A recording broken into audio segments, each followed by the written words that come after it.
All right, I'm back for part 3. So right now I'm in the book of Tobit and the Apocrypha. Now I don't subscribe to the Apocrypha. The Apocrypha is not part of the scriptures, but this is one of the precepts that Iuic and as well as all the rest of these camps also going into to trying to tell us that we're not supposed to be marrying or dealing with the non-Israelite woman. Tobit 4:12, and it says, beware of all whoredom, my son, and chiefly take a wife of the seed of thy fathers, and take not a strange woman to wife, which is not of thy father's tribe, for we are the children of the prophets, Noah, Abraham, Isaac, and Jacob. Remember, my son, that our fathers from the beginning, even that they all married wives of their own kindred, and they were blessed in their children, and their seed shall inherit their land. Now it says, beware of all whoredom, my son, and chiefly take a wife of the seed of thy fathers. I don't see different camps and groups out there trying to say that the whoredom that they read in their own book called the Book of Tobit represents dealing with the women of the other nation. So if you're marrying the woman of the other nation, or if you're having concubine, then you're committing whoredom. But we're going to find out what our text says in terms of whoredom. Hold on. Let's see. I'll put this to the side. Just bear with me for a minute. All right, so now I'm going to go to the book of Jeremiah.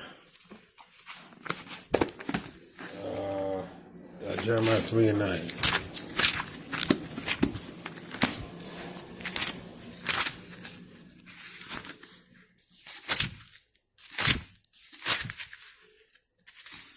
All right. Let's see. Jeremiah 3:9. And it says, so it happened that the frivolity of her adultery, she brought guilt upon the land, because she committed adultery with what? With stone and wood idols. Which adultery, you can also look it up in the Hebrew, it also represents whoredom. It also means whoredom. So when you go back and check out and read our text, anytime the Israelites, our people, went into idolatry, or we started worshiping the idols and the deities of the other nations, is when we were guilty of committed spiritual whoredom or spiritual idolatry or adultery. You see? So that was the problem in the beef, like I showed you all throughout these different precepts, that the Creator had, was Israelite man marrying a Gentile woman who did not forsake all of the falsehood and the evil, corrupt ways of their nations, in particular dealing with idolatry and the worshiping of stone idol and different false gods and deities. So I'm going to go to another one. I'm going to, let's see, in Ezekiel.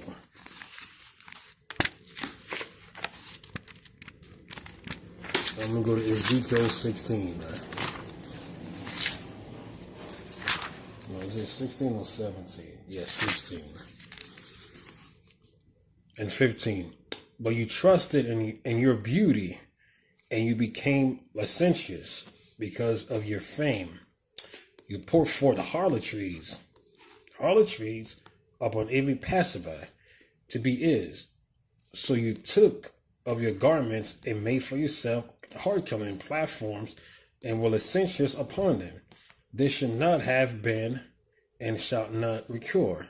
Then you took your beautiful objects of my gold and my silver I gave you, and made yourself male images, and were licentious with them. When you read the whole chapter of the book of Ezekiel, it is speaking about the harlotry, the whoredom, or the adultery, the spiritual adultery that Israel committed by following and worshiping after other pagan deities and gods. So when you read about the whoredom, the spiritual whoredom aspect of it in the scriptures, is going into the worshiping of other foreign gods or alien gods. I'm going to go back in the book of Tobit. Let's see. Where am I at right now? 4 and 12. It says, "Beware of all whoredom, my son." So it's not talking of, so over here in the book of Tobit 4 and 12, according to what these camps are saying, it is the whoredom is talking about dealing with the woman of the other nations based upon their nationality or their skin color. But when you read our scriptures and our scrolls, it's not even going into that and dealing with the spiritual whoredom or aspect of it. Which is one of the reasons why I also don't subscribe to the Apocrypha. But that's a whole nother subject matter and topic. But let's see. It says, "Beware of all whoredom, my son, and chiefly take a wife of the seed of thy fathers." And it says, "Take not a strange woman." Now, I already went to all the different precepts. You go back on part 1 and part 2, showing to you on how these strange women were worshiping strange gods and strange idols. You go back to part 1 and part 2. It says, "To wife, which is not of thy father's tribe." It says, "For we are the children of the prophets, Noah, Abraham, Isaac, and Jacob. Remember, my son, that our fathers from the beginning, even that they all married wives of their own kindred." Well, we're going to find out that that's a lie, man. Yes, some of our forefathers, they married tribes of their own kindred, but they also had concubines. They also married outside of their nation. And we're going to prove it right now. Let's see. Let me start off with Abraham. Matter of fact, I'm going to put this to the side, man. All right. Hold on. All right, so let me go to Genesis.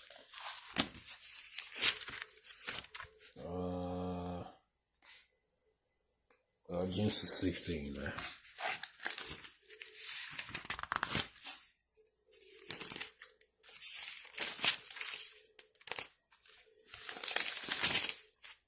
All right, Genesis 16 and 1. And it says, "Now Sarah, Abraham's wife, had borne him no children. She had what? An Egyptian, a non-Israelite, maidservant, whose name was Hagar. And Sarah said to Abraham, See now, Yahweh have restrained me from bearing, and concert now with my main servant, perhaps I will be built up through her." And Abraham heeded the voice of Sarah. Verse 3. So Sarah, Abraham's wife, it says what? So Sarah, Abraham's wife, took Hagar, the Egyptian maidservant. You see, after 10 years of Abraham's dwelling in the land of Canaan, and gave her to Abraham, her husband, to him as what? As a wife.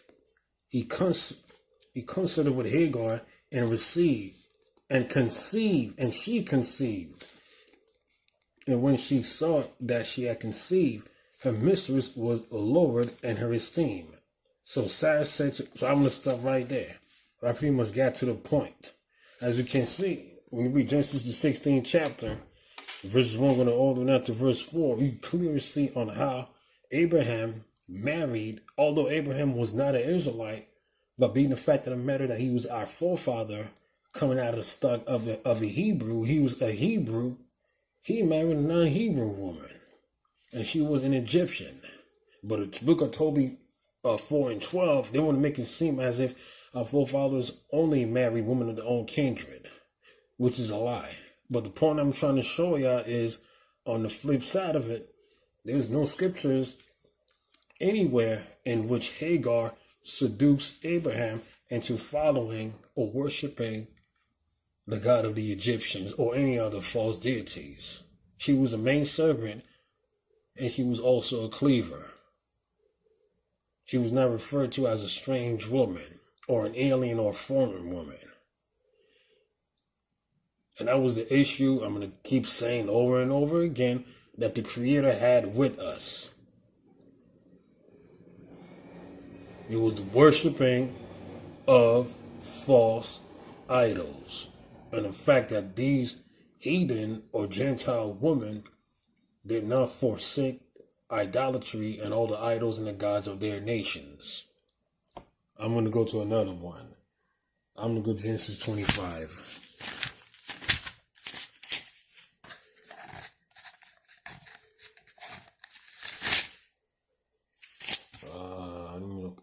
I'm going to start at verse 1. And it says, Abraham proceeded and took a wife whose name was what? Was Keturah. She bore him Zimran, Joktan, Medan, Median, Ishbak, Shua. Shoshkan begot Sheba, Dedan, and the children of Dedan were Asham, Letushim, and Lurim. Let's see. And the children of Medium, Ephah, Epher, Hanor, Habada, and Alda, and all these were descendants of who? Of Keturah.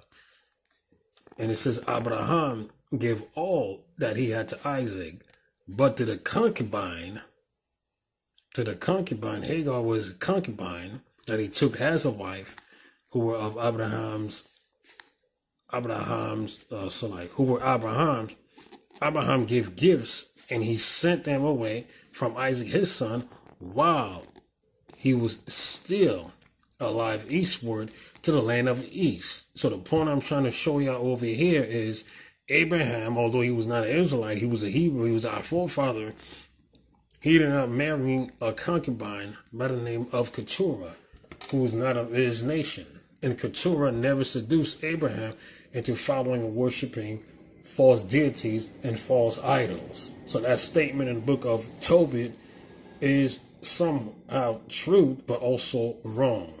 Because Abraham did marry women of other nationality.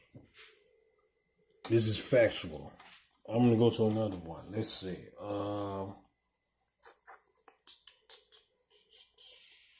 right, let me go to the book of Genesis. Is it 28?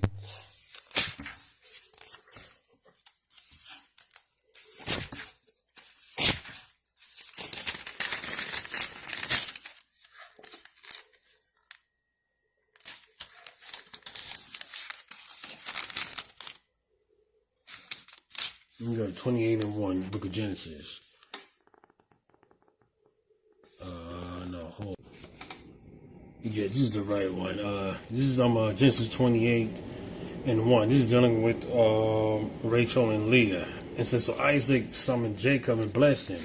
He instructed him and said unto him, do not take a wife from the Canaanite woman. Yeah, because at that particular time, the majority of the Canaanite women were pagan.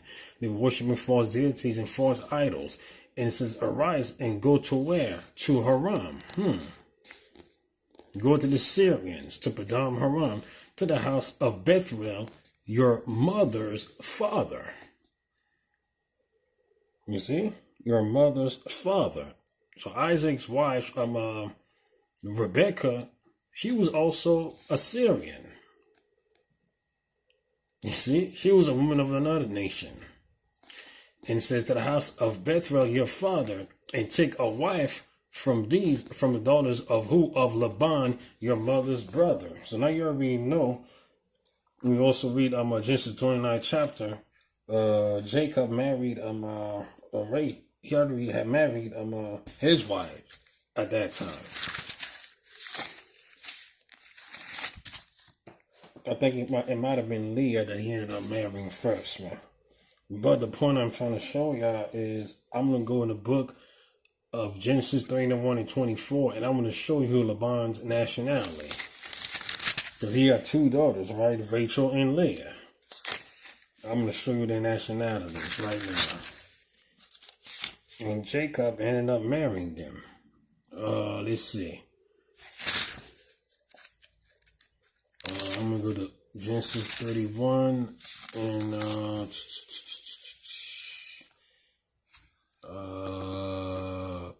all right, it says 24. It says, but God had come to Laban, the Aramean, in a dream by night. So Laban was an Aramean. He was a Syrian. So Rachel and Leah were also Syrian. But Jacob himself was not a Syrian. And they never seduced him into worshiping or following after other pagan gods or deities. You dig what I'm saying? I'm going to go to another one. Let's see. I'm going to go to Genesis 35 and 22. You're going to find out that all of his wives were not of his kindred. But you notice when you read, like I said, Nehemiah 13 and 25, it don't mention anything about Ruth. It don't mention anything about, no, not Ruth. It don't mention anything about Boaz. It don't mention anything about King David. It don't mention anything about Abraham, Isaac, and Jacob, about them sinning. When you read Nehemiah 13 and 25. And the reason for that is because all of their foreign wives were in order. So I'm going to go in the book of Genesis 35. And let's see.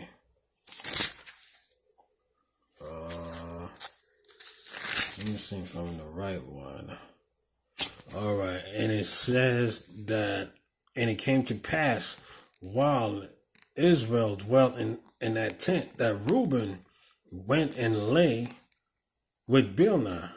He committed adultery with who? Bilhah, his father's concubine, and Israel heard. So Bilhah was a concubine of another nation. She was not of his stock. You see? So all throughout the scriptures, the Creator had an issue and a problem, I'm going to say it again, to deal with Gentile women who did not forsook the idol or the gods of their nations. And that's the reason why when you go back and read during the time of Ezra and Nehemiah, and also dealing with Solomon, and also dealing with the video that I did previously, Deuteronomy the 7th chapter, those particular women were pagan that was worshiping false deities, which is why they seduced Israel at that time to follow and worship other gods.